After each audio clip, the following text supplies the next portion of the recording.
Good morning, ganyan lang kadami ang ating okra pero once na ma-harvest na natin yan lahat, napakadami niyan. Sasamahan niyo ako sa ating pag-harvest sa green and red okra natin na ito. Ang ganda ng kanilang pagtubo. Yan, samahan niyo ako. At ipapakita ko sa inyo kung gaano kadami ang ating ma-harvest ngayon. In every puno, meron siguro tayong makukuha na 4 na piraso. Yan, medyo madami na tayo nakuha.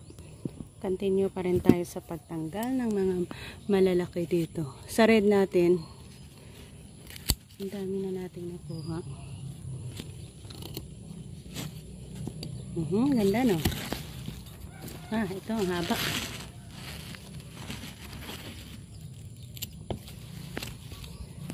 Sila. Isa. Tatlo. Yan, ang dami na nating nakuha.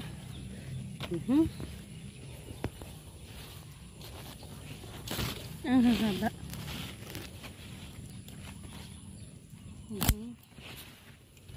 Ang malaki na din naman. So, ang basket natin.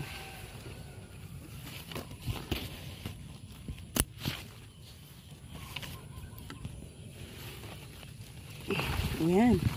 Dami no. Kaduro. Kato na buol.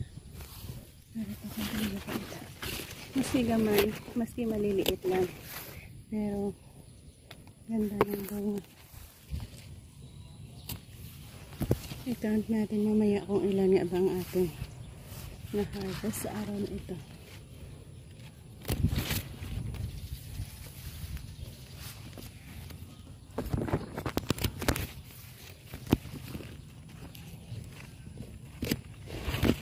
Wow. Very good. Napakadami nga din naman. So yan ang ating nakuha. Ito kahit ang liit niya lang mayroon din bunga. Ito din. Yan, ang dami. I-count natin yan doon. Ang dami na. I-count natin kung ilan. 1, 2, 3, 4, 5, 6, 7, 8, 9, 10. Ayan, sa red natin, mas madami kaysa sa green natin. 2, 4, 5, 6, 7, 8, 9, 10, 11, 12, 13, 14, 15, 16, 17, 18, 19, 20, 21, 22, 23, 26, 27, 28, 29, 30, 31, 32, 33, 34, 35, 36, 9, 40, 41, 42, 43, 44, 45, 46, 47, 48, 51 sa red. May nakuha tayong na ito pwede na matanim.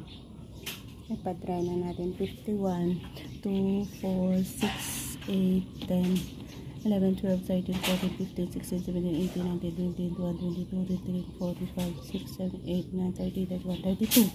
32 at 51,